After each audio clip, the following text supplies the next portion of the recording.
Ram Chaudhary intermediate college के विशाल प्रांगण में आयोजित कार्यक्रम के निमित्त मंच की शोभा बढ़ा रहे सम्मान मंच। ऐसा कोई मंच नहीं है जो कम सम्मानित हो, क्योंकि इसी मंच पर हमारे गुरुजन बैठे हैं, इसी मंच पर उस समय के छात्र बैठे हैं जिस समय मैं पैदा हुआ था। सन 1969 में आज के मुख्य अतिथि हाई स्कूल यहाँ से पास किए। 1969 की बात आज के विशिष्ट अतिथि भी कह रहे थे, और उसी साल मेरा जन्म भी हुआ था। मैं नाम का फौजदार हूं, लेकिन मैं कभी झगड़ा नहीं किया आज तक। हाँ, झगड़े का सामना, इसीलिए संचालक महोदय कह रहे थे कि मैं हर चीज को थोड़ा पॉजिटिव लेकर चलता हूं तो चलता जाता हूं। आज मैं इस परिसर में कुछ बोलने नहीं आया था, मैं तो केवल सुनने आया था कि मैं आज सुनूंगा, अपना ज्ञान करूंगा। लेकिन चूंकि मंच मिला है, माइक मिला है, तो बोलने का अवसर हम भी नहीं चूकना चाहते। आज वे भी सभी शिक्षक जिनका मुझे आशीर्वाद मिला है, वे सभी मंच पर हैं। हमने हमारे गुरुजी श्री कृपाशंकर शुक्ल जी से, मैं नाम लेने में भी डरता हूं, क्योंकि आज तो नाम ले रहा हूं, कभी नाम लेने में डरता हूं। अपने अध्यापकों का नाम लेना मुझे अच्छा नहीं लगता, इसलिए क्योंकि वो इतने बड़े हैं, उनका नाम लेकर के, ऐसे हम अपने पिता का नाम लेकर नहीं बुलाते, तो उनका भी नाम लेने का मेरा स्वभाव नहीं बनता। तो आज इस कार्यक्रम में सम्मानित मंच, आज के मुख्य अतिथि, विशिष्ट अतिथि, हमारे सभी गुरुजन, सेवानिवृत्त हो चुके गुरुजन, सभी यहाँ के कर्मचारी जो मेरे अभिभावक के रूप में मुझे, हमें एक बच्चे की तरह देखे होंगे, मेरे सामने बैठे हैं उस कोने पर। हम जान रहे हैं वो हमको पहचान भी नहीं रहे होंगे, लेकिन मैं वही इंसान हूँ जिसके 2-3 उदाहरण आपको दूंगा तो मुझे समझ में आता है कि पहला समय हुआ कैसा करता था।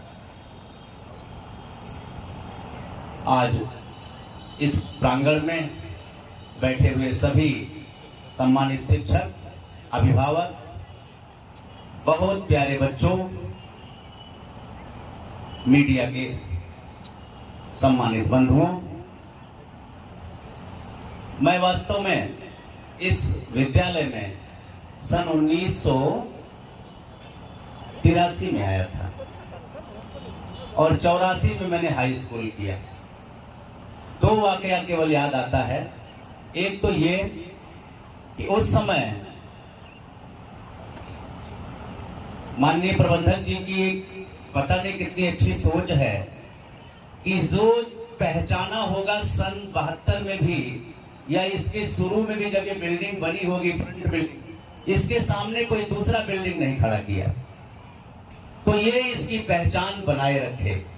इसका विशाल प्रांगण आज भी किसी के सामने कहने में हमें कष्ट नहीं होता है कि वही झिंकुलाल स्कूल है जिसके मुख्य भवन के सामने एक विशाल प्रांगण है।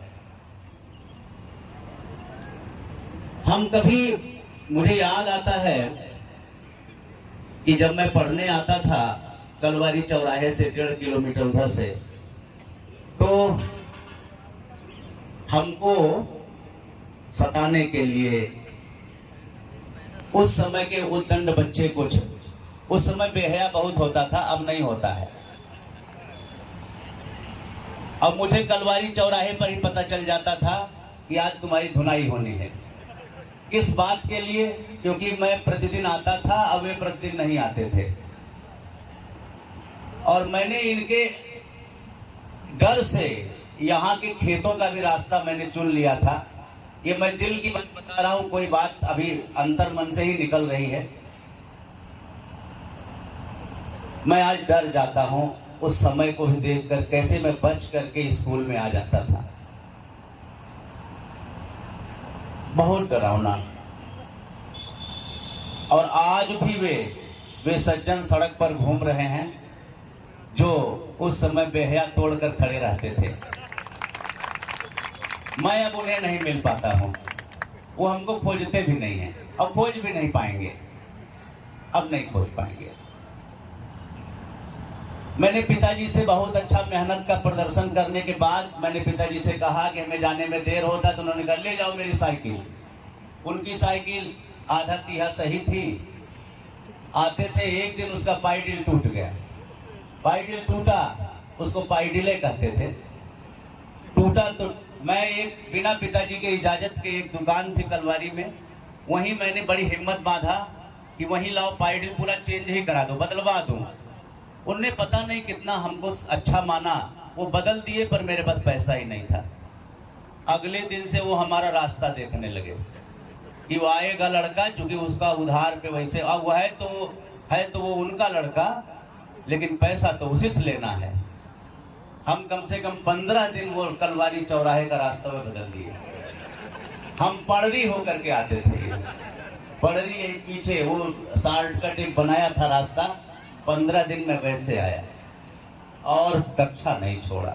ये सब हमारे गुरुजनों का आशीर्वाद है कि वो विषम परिस्थितियां चाहे जितनी भी आई, पर उन्होंने बच्चे को आने से रोका नहीं, इतना प्यार दिया, इतना पठन पाठन में जूझने के लायक बनाया कि हमको रोकने वाले बहुत से लोग मिले पर रोक नहीं पाए।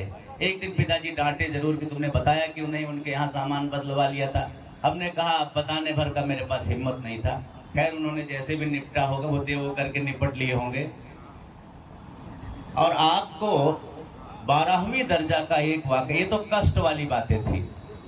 सबसे खुशी की बात यह है कि इसी के पीछे कक्ष संख्या उस समय 9 हुआ करता था और कक्षा 12 का वो क्लास था, मैं उसी में विद्यार्थी था।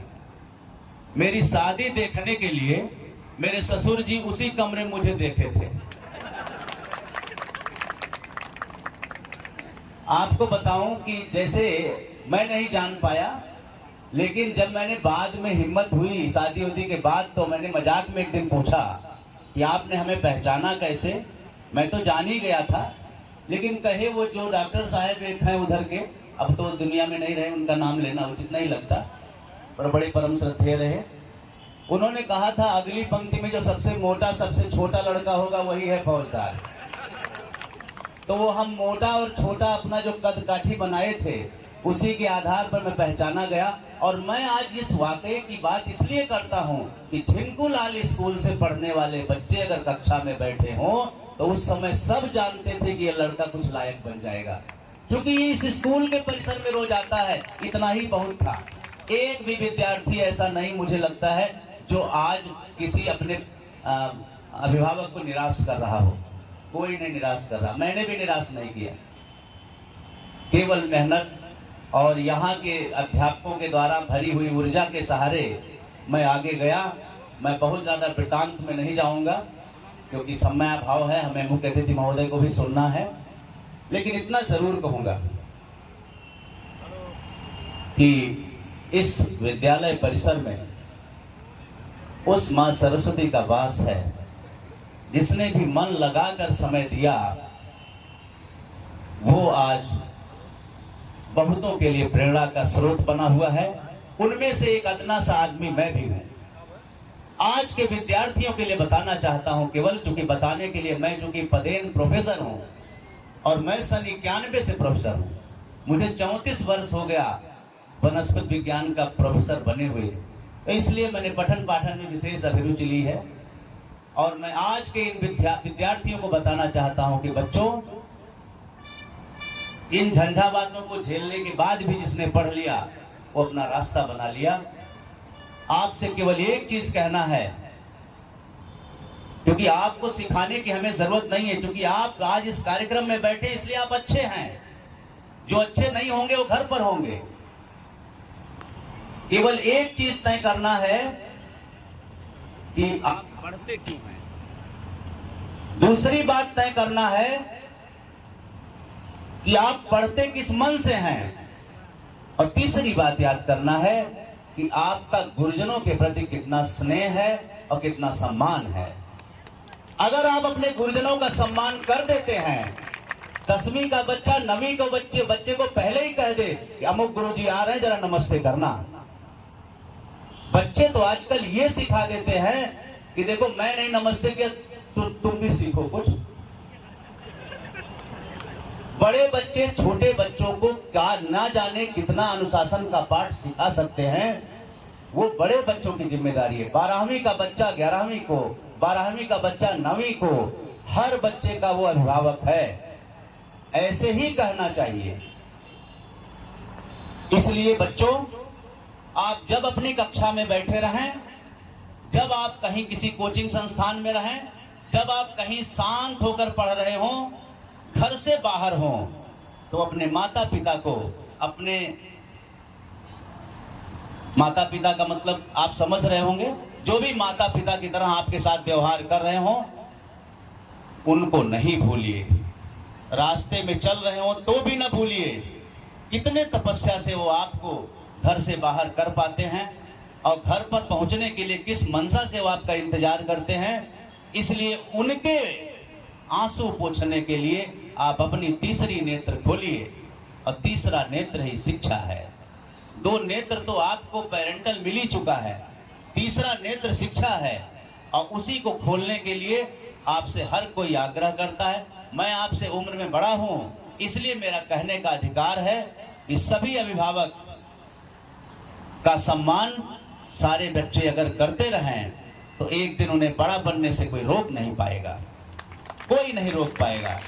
मैं कौन होता हूं खुद, मेरा तो कुछ इतनी क्षमता भी नहीं है। लोग कहते हैं महाविद्यालय खुल जाता है, ये हो जाता है, वो हो जाता है, ठीक है, लेकिन हम यहाँ के बड़े दिल वाले प्रबंधक जी का और यहाँ के एक कुशल प्राचार्य का सानिध्य जो विद्यालय को देख रहा हूं, मैं भी कुछ सीखने को पा रहा हूं। आपने हमारे जैसे एक इंसान को जो यहाँ से पढ़ा होने की वजह से आज अपना अधिकार पाया है मंच पर कुछ बोलने का, मैं आप सबका बहुत बहुत आभारी हूँ, बहुत अभिभूत हूँ कि मैं इस परिसर में आज कुछ बोलने लायक हूँ। आप सबने धैर्यपूर्वक मुझे सुना, आप सबका बहुत बहुत धन्यवाद। धन्यवाद।